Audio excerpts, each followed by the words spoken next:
Okay, so I'm going to talk about some of the recovery tools we have here that are under the umbrella of driving on gravel roads, or as they now say, overlanding. So we have traction boards just like any other traction boards. They're actually under the vehicle where the spare tire used to be, and that's where those are. Additionally, we got this tiny little shovel, but it also has, it's like a trencher, right? It also has the pick on it, which you could use to break apart soil. And then there's all sorts of like emergency sort of survival items in this shovel that go beyond recovery, but are just kind of nice to have. So there's like a whistle on that end, and then there's a stick of flint on this end for fire starting, all sorts of little hidden treasures, and then all these pieces of pipe just screw together to make the handle for this shovel. If we do things right, we won't be using this to get the van unstuck. We'll be using this just to dig like a latrine at a boondock campsite on Forest Service or BLM land. If it's in the if we're in the United States. So that's that one, and then I leave the plastic on these handles because I don't want these to jingle like a bell. What I like about this is what some people probably don't like is that it's really small. But I'm not looking to add in a lot of weight, and I still do think this could get us out of. We could unbury us from snow if we had to, or dirt, mud, or sand. Got some yellow vest here. That's more on-road recovery, not focusing on that. I already have a video on that, but I do want to hit a couple other things. Got 4 of these mountain houses. These expire in 2055. So it's kind of like backup food. You could just add water to those and then set them in the sun or just eat them cold.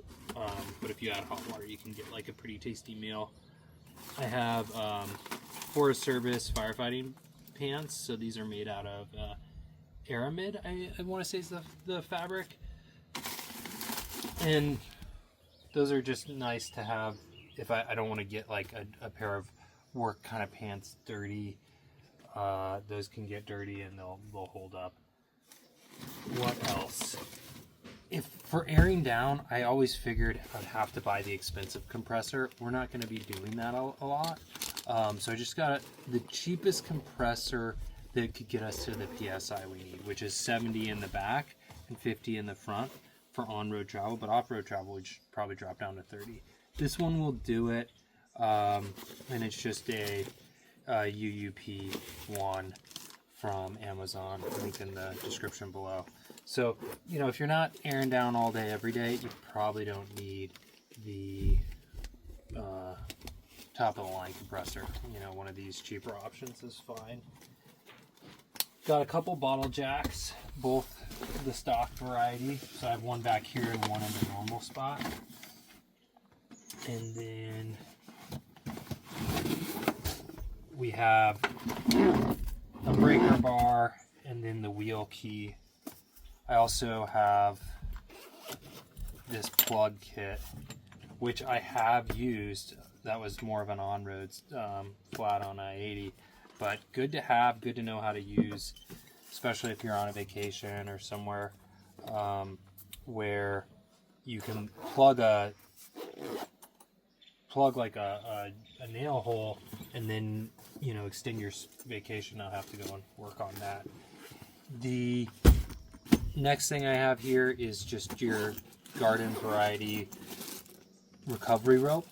So this vehicle fully loaded could be at 9,000 pounds, empty closer to 8,000 pounds. So you're not going to be able to pull that with like your Walmart utility cord.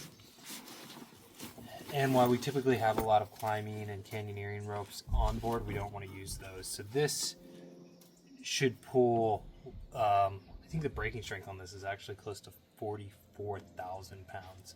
So, actually, no, it's probably higher than that. That may be how much it could pull.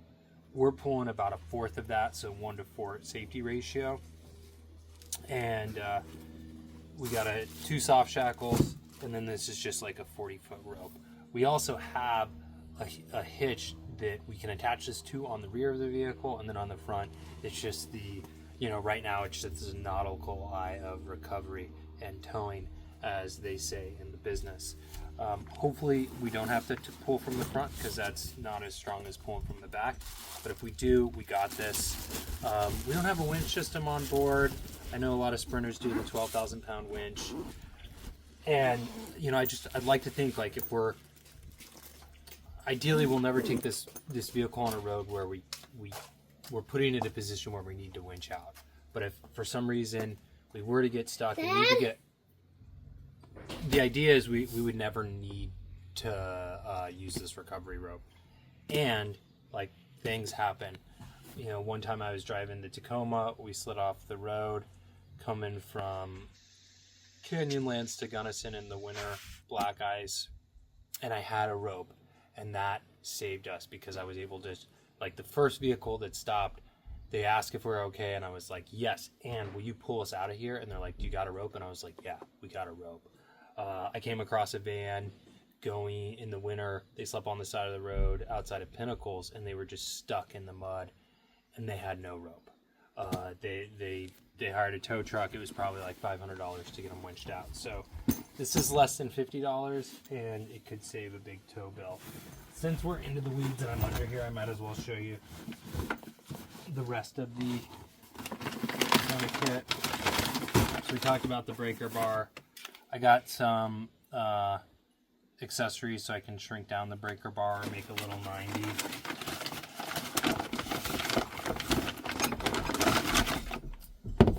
Half-inch ratchet,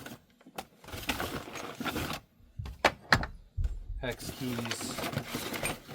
I carry two OBD readers on board.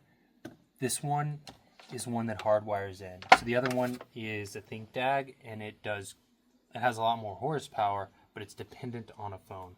So I always like having a wired one, so you can pull codes and read codes. This is the 22 millimeter socket with the wheel lock key, and then a glove that ideally is supposed to keep those two pieces from ringing like a bell. And then we got a 1/2 inch by 6 inch extender, and that's really the spare kit. That's from the spare tire. In any case, that's all I got for you today. Thank you for watching. We will see you around.